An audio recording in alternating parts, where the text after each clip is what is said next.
আসসালামু আলাইকুম ওয়া রাহমাতুল্লাহ।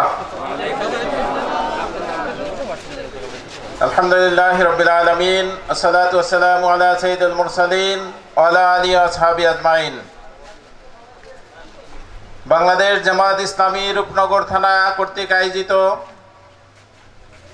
আজকের এই যুব সমাবেশে উপস্থিত রূপনগর থানার নেতৃবৃন্দ, আলোকদি গ্রামের সুধীবৃন্দ,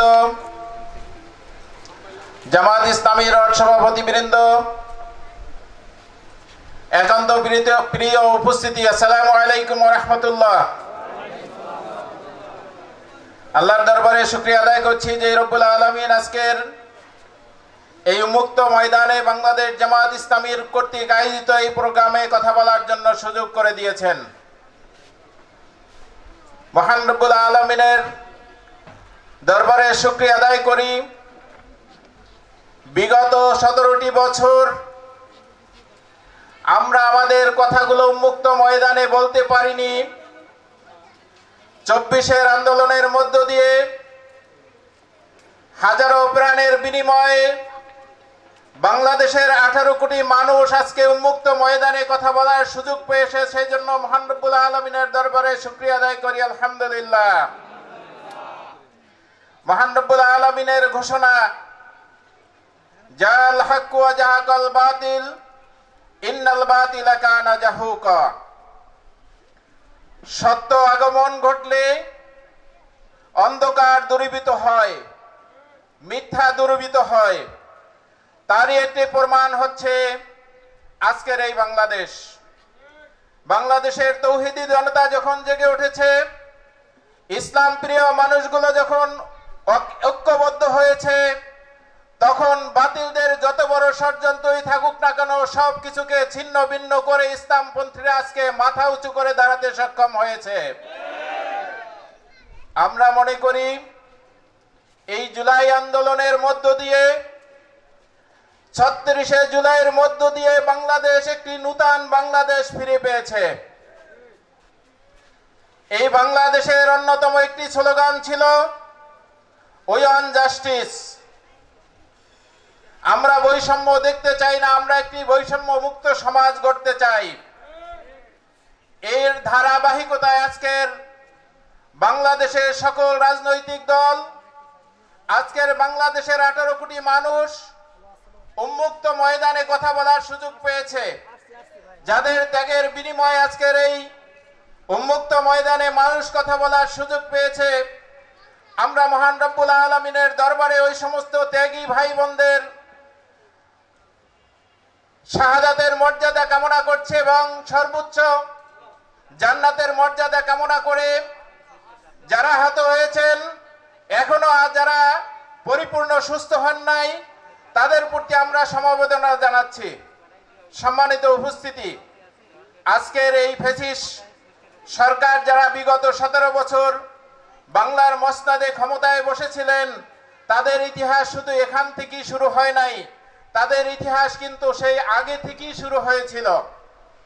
বাংলাদেশের স্বাধীনতা যুদ্ধের যখন ডাক এসেছিল, 1969 সালের নির্বাচনে যখন পূর্ব পাকিস্তানের সংখ্যাগরিষ্ঠ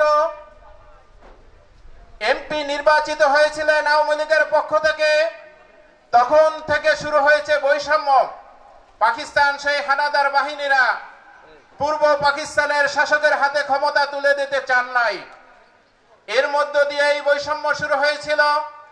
তৎকালীন আওয়ামী লীগের যিনি প্রধান ছিলেন, তিনি তখন তার অধিকার ফিরে পেতে চেয়েছিল, কিন্তু তিনি তখন বাংলাদেশের স্বাধীনতার ঘোষণা দেননি।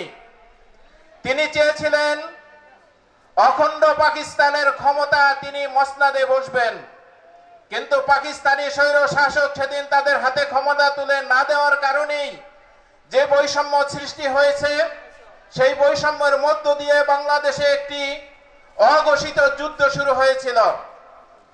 সেই ঘোষণার আগেই আমাদের এই দেশের যিনি সংখ্যাগরিষ্ঠতা পেয়ে যে দলের প্রধান শেখ মুজিবুর রহমান, তিনি চেয়েছিলেন ক্ষমতা।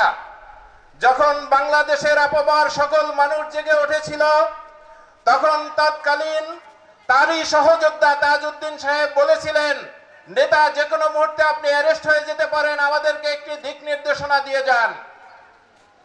কিন্তু বলেছেন কোনো দিক নির্দেশনা নেই। বলছেন একটি লিখিত দিয়ে যান, বলছে কোনো লিখিত ঘোষণা নেই। বলতেছেন আমরা কি করব, আপনি যদি অ্যারেস্ট হয়ে যান তাহলে আমরা কি করব। বলছে কি করব তোমরাই ঠিক করে নিও। রাতের অন্ধকারে তিনি সেনাবাহিনীর হাতে ধরা দিয়ে চলে গেলেন পাকিস্তানে। তার পরিবার পরিজন যারা ছিল সকলকে বলে গেলেন তোমাদের দেখাশোনার দায়িত্ব পাকিস্তানি সেনাবাহিনী বহন করবে। তাহলে তিনি কারাগারে চলে গেলেন। কারাগারে গিয়ে তিনি নিরাপদে থাকলেন। বাংলাদেশের স্বাধীনতার ঘোষণা কখন দিয়েছিলেন তিনি?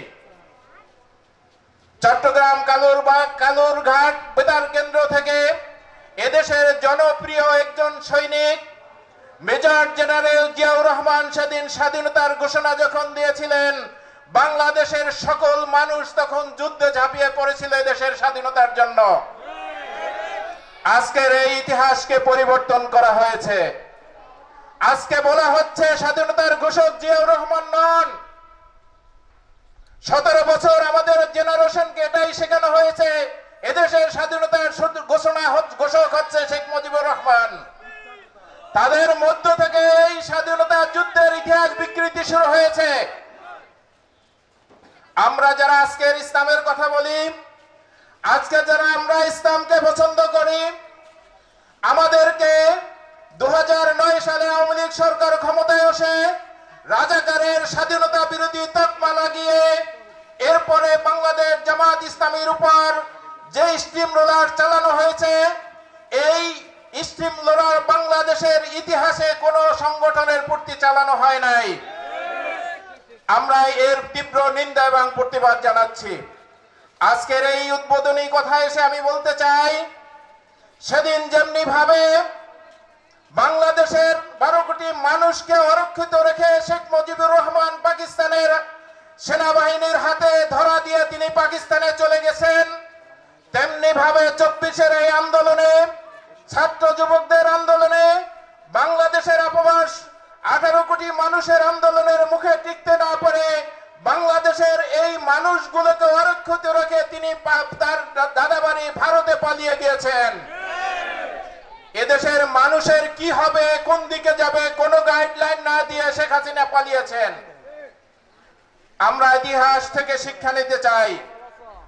এই বাংলাদেশে ইতিহাসের পাতায় যদি আমরা দেখি, লক্ষণ সেন ভারতের এই উপমহাদেশে শাসন করেছেন। যখন এই জনগোষ্ঠীর উপর অত্যাচার, জুলুম, শোষণ, নির্যাতন করেছেন, মানুষ যখন ঐক্যবদ্ধ হয়েছে তিনি তখন পালিয়ে যেতে বাধ্য হয়েছেন, কিন্তু আর ফিরে আসেন নাই।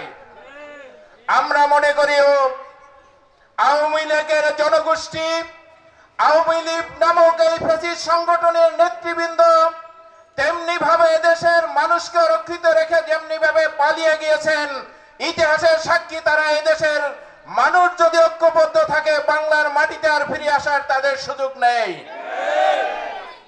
আরো স্মরণ করিয়ে দিতে চাই, এদেশের শাসন করেছেন এক সময় গৌর গোবিন্দ। রাজা গৌর গোবিন্দ যখন মুসলমানদের উপর অত্যাচার শুরু করেছেন, মুসলিম নারী পুরুষের উপর যখন নির্যাতন, জুলুম শুরু করেছিলেন, তখন এদেশের মানুষের কর্ণধার হিসাবে মুসলিমদের নেতৃত্ব দেওয়ার জন্যই যখন কেউ এগিয়ে আসেন নাই, তখন ইয়েমেন থেকে ছুটিয়েছিলেন আমাদের এই দেশের ইসলামের ঝান্ডা তুলে ধরেছিলেন হযরত শাহজালাল ইয়ামানি। যখন তিনি ঘোষণা করেছেন আমাদের একজন মুসলিম ভাইকে কোরবানি করার অপরাধে হত্যা করা হয়েছে, আমি ইয়েমেন থেকে দেশে ছুটে এসেছি এই মুসলিম ভাইয়ের হত্যার প্রতিশোধ নেওয়ার জন্য। তিনি যখন এই দেশের ঘোষণা দিয়েছেন, এদেশের ইসলাম প্রিয় মানুষগুলো তখন হযরত শাহজালাল ইয়ামানি রাহমাতুল্লাহ আলাইহির সাথে ঐক্যমত পোষণ করে যখন ঐক্যবদ্ধ হয়েছেন, সেই রাজা গৌর গোবিন্দ পালিয়ে যেতে বাধ্য হয়েছে, আর ফিরে আসেন নাই। মানুষকে অত্যাচার করে, নির্যাতন করে, জুলুম করে, শোষণ করে কোন শাসক গোষ্ঠী পৃথিবীর ইতিহাসে টিকে থাকতে পারেন নাই। আওয়ামী লীগের নেত্রী শেখ হাসিনাও এই বাংলার জমিনে মুসলমানের উপরে যেমনি ভাবে অত্যাচার, নির্যাতন, জুলুম, শোষণ করেছেন, ইতিহাস সাক্ষী। তিনি যে অপরাধ করেছেন তাকে যদি 100 বার ফাঁসির দণ্ডে দণ্ডিত করে ফাঁসির কাস্টে ঝুলানো হয়, তার অপরাধের শেষ হবে না। আজকের বাংলাদেশের মানুষ ঐক্যবদ্ধ। আজকে বিএনপি বলেন, জামাত ইসলামী বলেন, চরমোনাই বলেন, হেফাজত বলেন, বামপন্থী বলেন, রামপন্থী বলেন, সকল মানুষ আজকে একটি ফ্যাসিস্টদের বিরুদ্ধে ঐক্যবদ্ধ হয়েছে। আর এই ফ্যাসিস্টদের দোসর যারা ভারত, তাদের বিরুদ্ধে বাংলাদেশের মানুষ আজকে ঐক্যবদ্ধ। আপনারা দেখে খুশি হবেন, আমাদের দেশের যখন বিডিআর ছিল, এই বিডিআর নৌজওয়ানরা যখন শক্ত হাতে বন্দুক কাঁধে নিয়ে আমাদের দেশকে পাহারা দিয়েছেন, তখন ওই বিজেপির সদস্যরা এত বেশি আমাদের বর্ডারে অত্যাচার, নির্যাতন করতে সাহস পান নাই। আমাদের চৌকস বিডিআরকে হত্যা করে দিয়ে 25শে ফেব্রুয়ারি তারা বিডিআরকে ধ্বংস করে দিয়ে আমাদের বর্ডারকে ভারতের জন্য উন্মুক্ত করে দিয়ে নতুন একটি সংগঠন কায়েম করেছেন, যার নাম বিজেপি। এই বিজেপি হচ্ছে আওয়ামী লীগ এবং ভারতের রয়ের এজেন্ট বাস্তবায়ন করার জন্য তারা তৈরি করেছেন, যার জন্য আমাদের বর্ডারে ফেলানিকে গুলি করে তার কাটার সাথে ঝুলানো হয়েছে, কিন্তু আমাদের বিজেপিরা প্রতিবাদ করতে পারেন নাই।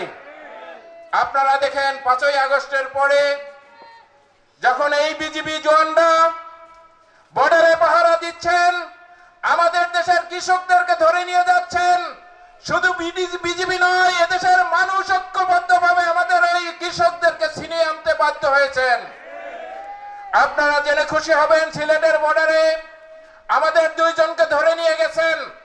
বিজেপি চুপ করে আসেন, ওই এলাকার মানুষ ঐক্যবদ্ধ হয়ে আমাদের ভাইদেরকে ছিনিয়ে নিয়ে ওদেশের 2 জনকে আটকিয়ে দিয়েছেন। কিন্তু বিজেপির এই নবীনতাও আমাদেরকে ব্যথিত করেছে। আমরা মনে করি এদেশের মানুষ, আমাদের সাইদি শাহ হুজুর 1991 সালে বলেছিলেন, ভারতের দাদা বাবুদের উদ্দেশ্যে বলেছিলেন, তোমরা মনে করো না আমাদের দেশের মানুষ দুর্বল। আমাদের দেশে তৈরি হয়েছে তিতুমিরের বাঁশের কেল্লা, আমাদের দেশে তৈরি হয়েছে হাজী শরিয়তুল্লাহ, আমাদের দেশে তৈরি হয়েছে লক্ষ লক্ষ মুজাহিদ, যারা প্রতিটি মানুষ এক একটি বাঁশের লাঠি নিয়ে তোমাদেরকে রুখে দিবে। তাই এমনি ভাবে যদি আমরা আমাদের এদেশের মানুষকে ঐক্যবদ্ধ রাখতে পারি, তাহলে আমরা মনে করি এদেশের দিকে আঙ্গুল তুলে তাকানোর আর দাদাগিরি চলবে না ওই ইন্ডিয়ানদের। সেজন্য আজকের এই সমাবেশ থেকে আমরা আহ্বান করতে চাই, আসুন আমরা ঐক্যবদ্ধ হই, আমরা আমাদের দেশের স্বার্থে ঐক্যবদ্ধ হই। আমাদের মধ্যে মতপার্থক্য থাকতে পারে, আমাদের মধ্যে ধর্মের ভিন্নতা থাকতে পারে, আমাদের দেশে জাতিগত ভিন্নতা থাকতে পারে, আমাদের দেশে দলীয় ভিন্নতা থাকতে পারে, কিন্তু আজকের আমরা এই সমাবেশ থেকে বলতে চাই, দেশের স্বার্থে যদি আমরা ঐক্যবদ্ধ থাকি, কেউ আমাদের দিকে আঙ্গুল তুলে তাকাতে পারবে না। সম্মানিত উপস্থিতি, বাংলাদেশ জামাত ইসলামী এমন একটি আন্দোলনের নাম, এমন একটি সংগঠনের নাম, যেই সংগঠনের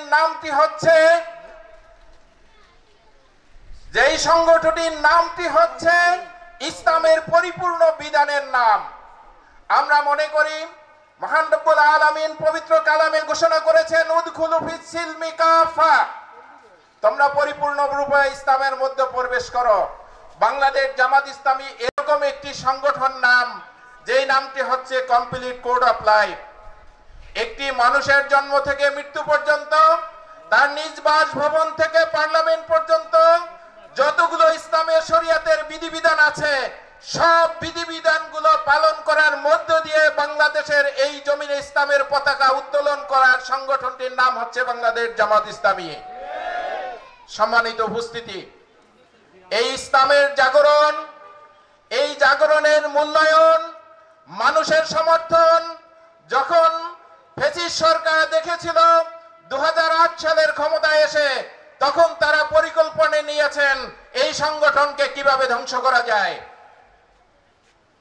সম্মানিত উপস্থিতি, সেই ইতিহাসের দিকে যদি আমরা তাকাই, আমাদের প্রিয় নেতা, আমাদের প্রিয় রাহবার মাওলানা দেলোয়ার হোসেন সাঈদীর মতন ব্যক্তি, যিনি আজীবন ইসলামের জন্য খেদমত করে গিয়েছেন, তিনি নাকি ইসলামের অবমাননা করেছেন, এরকম একটি ঠুনকো অজুহাতে 2010 সালে আমাদের রাহবারকে গ্রেফতার করা হয়েছিল। একই দিনে গ্রেফতার করা হয়েছিল আমাদের রাহবার আমিরে জামাত মাওলানা মতিউর রহমান নিজামীকে। একই অভিযোগে গ্রেফতার করা হয়েছিল আমাদের সেক্রেটারি জেনারেল আলী হাসান মোহাম্মদ মুজাহিদকে। ইসলামের অবমাননায় গ্রেফতার করে তাদেরকে কারাগারে নিক্ষেপ করা হয়েছে। পরবর্তীতে তাদের বিরুদ্ধে মানবতা বিরোধী অপরাধের অভিযোগ আনা হয়েছে, যুদ্ধ অপরাধের অভিযোগ আনা হয়েছে। আমরা এদেশের মানুষকে প্রশ্ন করতে চাই, এদেশের মানুষকে জানাতে চাই, স্বাধীনতা উত্তর এদেশের যিনি স্বাধীনতার ঘোষক মনে করতেন, এদেশের স্বাধীনতার স্থপতি মনে করতেন, শেখ মুজিবুর রহমান যখন এদেশে ফিরে এসেছেন, ট্রাইব্যুনাল গঠন করেছিলেন, তখন মাওলানা মতিউর রহমান নিজামী, অধ্যাপক গোলাম আজম, দেলোয়ার হোসেন সাঈদী এবং আল্লামা আলী হাসান মোহাম্মদ মুজাহিদের নাম কেন এই ট্রাইব্যুনালের তালিকায় ছিল না? আমরা জানতে চাই, এই ফ্যাসিস্ট সরকার, আওয়ামী সরকার, শেখ হাসিনার সরকার 9 সালে ক্ষমতায় এসে 10,000 লোকের বিরুদ্ধে যুদ্ধ অপরাধের তালিকা তৈরি করেছিল তারা। কিন্তু আমরা দেখেছি সেখানে 8,086 জন ছিল আওয়ামী লীগের লোক, যেখানে জামাত ইসলামীর মাত্র 37 জন লোকের তালিকা করা হয়েছে। আমরা উদ্বেগের সাথে লক্ষ্য করেছিলাম সেদিন সেই তালিকার, সেই 37 জনের তালিকায়ও অধ্যাপক গোলাম আজম, মাওলানা মতিউর রহমান নিজামী এবং আল্লামা দেলোয়ার হোসেন সাঈদীর নাম ছিল না।